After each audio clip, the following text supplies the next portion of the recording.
സംസ്ഥാനത്ത് കാലവർഷം സജീവമാവുകയാണ്. വിവിധ ജില്ലകളിൽ റെഡ് ഓറഞ്ച് അലർട്ടുകൾ പ്രഖ്യാപിച്ചിരിക്കുന്ന സ്ഥിതിവിശേഷമാണുള്ളത്. ജൂൺ 2-ന് വിദ്യാലയങ്ങളടക്കം തുറക്കാനിരിക്കുന്ന സാഹചര്യത്തിൽ വിദ്യാർത്ഥികളടക്കം ചില കാര്യങ്ങൾ ശ്രദ്ധിക്കേണ്ടത് കൂടിയുണ്ട്. കേന്ദ്ര കാലാവസ്ഥാ വകുപ്പിൻ്റെ director Neetha K Gopal Zee Malayalam ന്യൂസിനൊപ്പമുണ്ട്.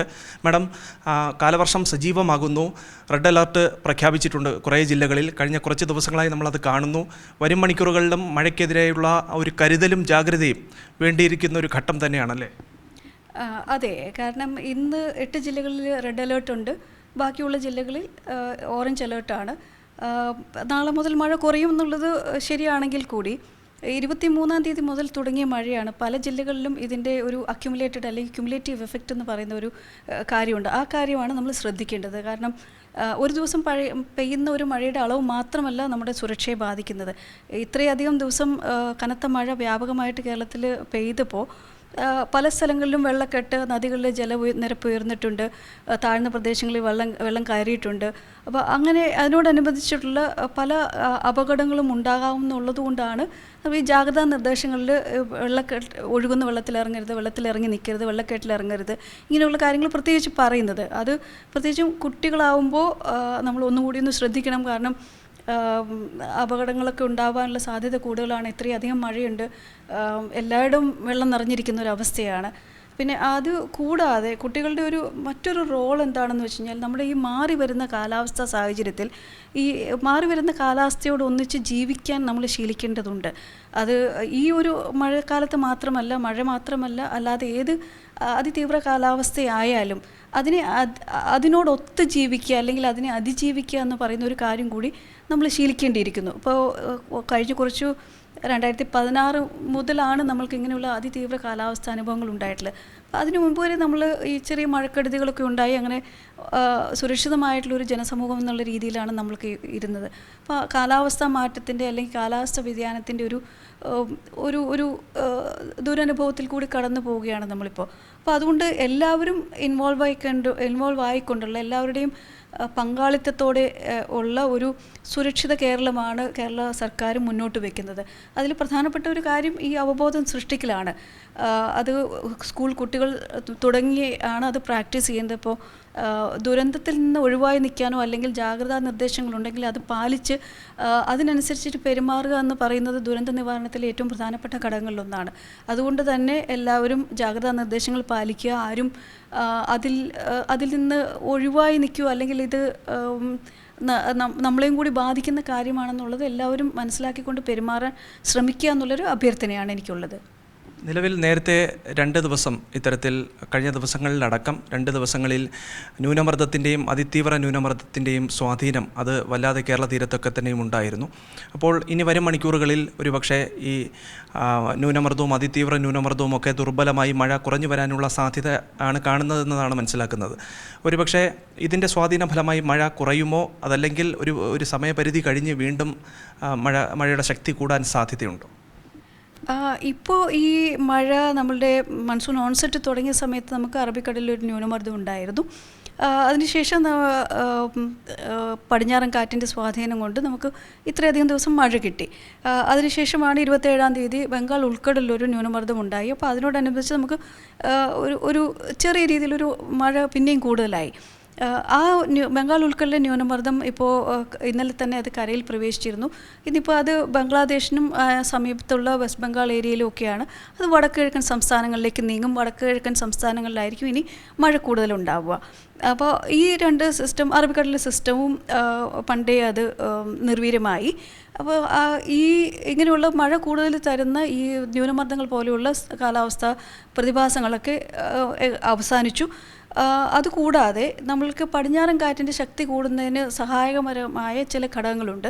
നമ്മൾ റീജിയണൽ പാരാമീറ്റേഴ്സ് അല്ലെങ്കിൽ ഗ്ലോബൽ പാരാമീറ്റേഴ്സ് അല്ലെങ്കിൽ എന്താ പറയുക, നമ്മളുടെ ഈ കേരളത്തിന് വെളിയിലുള്ള അറബിക്കടലിലും തെക്കേ ഇന്ത്യൻ മഹാസമുദ്രത്തിലും മറ്റുമൊക്കെയുള്ള പല ഘടകങ്ങളുണ്ട് നമ്മുടെ മഴയെ സ്വാധീനിക്കുന്നത്. അപ്പോൾ അങ്ങനെയുള്ള ഘടകങ്ങളൊക്കെ ഈ പ്രതികൂല സ്ഥിതിയിലേക്ക് പോവുകയാണ്. അപ്പോൾ അതുകൊണ്ട് നമുക്ക് മഴയ്ക്ക് ഇനി കുറച്ച് ദിവസത്തേക്ക് ജൂൺ ആദ്യവാരം എന്തായാലും മഴ നല്ലപോലെ കുറവായിരിക്കും. അപ്പം മഴ കുറവുള്ള ഒരു ഫേസിലേക്കാണ് നമ്മളിനി പോകുന്നത്. അപ്പം മൺസൂൺ മഴയുടെ ഒരു പ്രത്യേകത എന്ന് പറയുന്നത് അത് ഓരോ പൾസസ് ആയിട്ട് അല്ലെങ്കിൽ ഓരോ സർജായി അല്ലെങ്കിൽ ഓരോ എപ്പിസോഡുകളായിട്ടാണ് വരിക. അപ്പോൾ ഇപ്പോൾ നമ്മളൊരു വളരെ ആക്റ്റീവായിട്ടുള്ള അല്ലെങ്കിൽ വളരെയധികം മഴ കൂടുതലുള്ള ഒരു എപ്പിസോഡിലാണ് നിൽക്കുന്നത്. അത് നാളെ മുതൽ അതിൻ്റെ മഴയുടെ തീവ്രത കുറയും, കാറ്റിൻ്റെ ശക്തി കുറയും. അങ്ങനെ നമ്മളൊരു സാധാരണയോ അതിൽ ശരാശരിയിൽ കുറഞ്ഞതോ ആയ മഴ കിട്ടുന്ന ഒരു സമയത്തേക്ക് നമ്മൾ പോകും. മാഡം, ഈ നദീതീരങ്ങളുടെ സമീപ പ്രദേശത്തടക്കം വൃഷ്ടി പ്രദേശത്തടക്കം താമസിക്കുന്നവർക്കുള്ള ജാഗ്രതാ നിർദ്ദേശം, കാരണം ചില നദികളിൽ പ്രളയ സാധ്യത മുന്നറിയിപ്പ് നൽകിയിട്ടുണ്ട്. അത് തീർച്ചയായും അത് KSDMA അതിന് എപ്പോഴും ജാഗ്രതാ നിർദ്ദേശങ്ങളിൽ നദികളിലെ ജലനിരപ്പ് അതിൻ്റെ മെഷർമെൻറ്റ്സ് വരാറുണ്ട്. അപ്പോൾ അതിനനുസരിച്ചിട്ട് ജാഗ്രതാ നിർദ്ദേശങ്ങൾ നമ്മളുടെ സെൻട്രൽ വാട്ടർ കമ്മീഷൻ CWC ആണ് ഈ നദികളിലെ ഫ്ലഡിങ്ങിനെ പറ്റിയുള്ള വാണിങ്ങൾ ഇഷ്യൂ ചെയ്യുന്നത്. അപ്പോൾ അവർ IMDയുടെ ഇൻപുട്ടും ഇതുപോലെ ഈ റിവർ ലെവൽ മോണിറ്ററിങ് നടത്തി അതിൻ്റെ ഇൻപുട്ടും എല്ലാം ചേർത്തിട്ടാണ് ഈ നദികളിലേക്കുള്ള പ്രളയ സാധ്യത അല്ലെങ്കിൽ നദികളിലെ ജലനിരപ്പ് ഉയരാനുള്ള സാഹചര്യം കണ്ടുകൊണ്ട് അതിനനുസരിച്ചിട്ടുള്ള മുന്നറിയിപ്പുകൾ നൽകുന്നത്. അത് കേരളത്തിൽ KSDMA ആണ് ഈ മുന്നറിയിപ്പുകൾ ജനങ്ങളിലേക്ക് എത്തിക്കുന്നത്. അപ്പോൾ അതിൽ കൃത്യമായിട്ട് പറയുന്നുണ്ട് ഈ ജലനിരപ്പ് ഉയരുന്ന സാഹചര്യമുള്ള സ്ഥലങ്ങളിൽ നിന്ന് ആളുകൾ മാറി താമസിക്കുകയോ അല്ലെങ്കിൽ ജാഗ്രത പുലർത്തുകയോ ചെയ്യണമെന്നുള്ളത്. അത് തീർച്ചയായിട്ടും പാലിക്കേണ്ട കാര്യങ്ങളാണ്. കാരണം മഴ പെയ്യുന്നതിൻ്റെ നദികളുടെയൊക്കെ ഉത്ഭവ സ്ഥാനത്താണ് മഴ പെയ്യുന്നെങ്കിലും നദി വെള്ളം ഒഴുകിയെത്താനുള്ള സമയവും കൂടി നമ്മൾ കണക്കാക്കണം. അപ്പോൾ കുറച്ച് കഴിയുമ്പോൾ ജലനിരപ്പ് ഉയരാനുള്ള സാഹചര്യം ഉണ്ടാവും. അതുകൊണ്ട് ജാഗ്രത പുലർത്തേണ്ടിയിരിക്കുന്നു. തീർച്ചയായും അതിൽ ഒരു കുറവും നമ്മൾ വരുത്താൻ പാടില്ല. മറ്റൊന്ന്, ഈ ഉയർന്ന തിരമാലയ്ക്കുള്ള സാധ്യത മുന്നറിയിപ്പ് ഇൻകോയ്സ് നൽകുന്നുണ്ട്. അതോടൊപ്പം ഈ കള്ളക്കടൽ പ്രതിഭാസത്തിൻ്റെ സാധ്യത കൂടി നിലനിൽക്കുകയും ചെയ്യുകയാണ്. അപ്പോൾ മത്സ്യത്തൊഴിലാളികൾക്കുള്ള ജാഗ്രതാ നിർദ്ദേശം അതെങ്ങനെയാണ്? കേരള, കർണാടക, ലക്ഷദ്വീപ് തീരങ്ങളിൽ മത്സ്യബന്ധനത്തിന് മത്സ്യത്തൊഴിലാളികൾ പോകരുത് എന്നുള്ള നിർദ്ദേശം അത് കൃത്യമായി പാലിക്കണം എന്ന് തന്നെയാണോ കേന്ദ്ര കാലാവസ്ഥാ വകുപ്പും അറിയിക്കുന്നത്? അതെ, തൊഴിലാളികൾക്കുള്ള മുന്നറിയിപ്പ് കേന്ദ്ര കാലാവസ്ഥാ വകുപ്പ് കാറ്റിൻ്റെ അടിസ്ഥാനത്തിലാണ് നമ്മളത് പറയുന്നത്, കാറ്റിൻ്റെ ശക്തിയുടെ അടിസ്ഥാനത്തിൽ. അപ്പോൾ അങ്ങനെ ഒരു മുന്നറിയിപ്പുണ്ട്. പിന്നെ ഇൻകോയ്സ്, ഹൈദരാബാദിൽ നിന്നുള്ള ഇൻകോയ്സ് തിരമാലയുടെ ഉയരം അതാണ്. അപ്പോൾ അത് വെച്ചിട്ടാകുമ്പോഴും കേരള തീരത്ത് കുറേ ജില്ലകളിൽ ഇന്നും ഈ റെഡ് അലേർട്ട് നിലനിൽക്കുന്നുണ്ട്. അതുകൊണ്ട് നമുക്കിപ്പം മഴയുടെ, കാറ്റിൻ്റെ, പിന്നെ ഉയർന്ന തിരമാലയുടെ, കടൽക്ഷോഭത്തിൻ്റെ എല്ലാ ജാഗ്രതാ മുന്നറിയിപ്പുകളും ഇപ്പോൾ നിലവിലുള്ളൊരു സാഹചര്യമാണ്. അതുകൊണ്ട് എല്ലാ തുറയിലുമുള്ള ആളുകൾ അതിനനുസരിച്ചിട്ട് ശ്രദ്ധിച്ച് നമ്മൾ ബിഹേവ് ചെയ്യണം, വാണിങ്ങുകൾ അവഗണിക്കരുത്.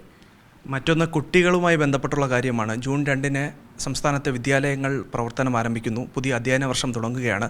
അതീവ ജാഗ്രത പുലർത്തേണ്ട ദിവസങ്ങളാണ് വരുന്നത്. അപ്പോൾ അതുകൊണ്ട് കുട്ടികൾ പ്രാഥമികമായി ബേസിക്കായിട്ടുള്ള രീതിയിൽ എന്തൊക്കെ കാര്യങ്ങൾ ഈ മഴയെ കരുതിയിരിക്കാൻ ശ്രദ്ധിക്കണം? ഒന്ന്, ഇങ്ങനെയുള്ള വാണിംഗ് നിലനിൽക്കുന്നുണ്ടെന്ന് കുട്ടികളോട് നമ്മൾ പറയണം തീർച്ചയായിട്ടും.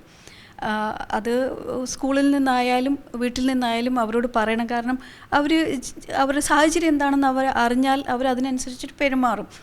അതുകൊണ്ട് തന്നെ പിന്നെ പ്രത്യേകിച്ചും ഈ കുട്ടികളാകുമ്പം മഴയൊക്കെ കാണുമ്പം പുറത്തിറങ്ങും, അങ്ങനെയുള്ളൊരു സാഹചര്യം ഉണ്ടെന്നുള്ളത് അറിയാമല്ലോ. അപ്പോൾ അതുകൊണ്ട് അവർ അങ്ങനെ ഒരു അപകടസ്ഥിതിയിലേക്ക് പോവാതെ നമ്മൾ ശ്രദ്ധിക്കേണ്ടത് നമ്മൾ മുതിർന്നവരുടെയും കൂടി ഒരു ഉത്തരവാദിത്വമാണ്.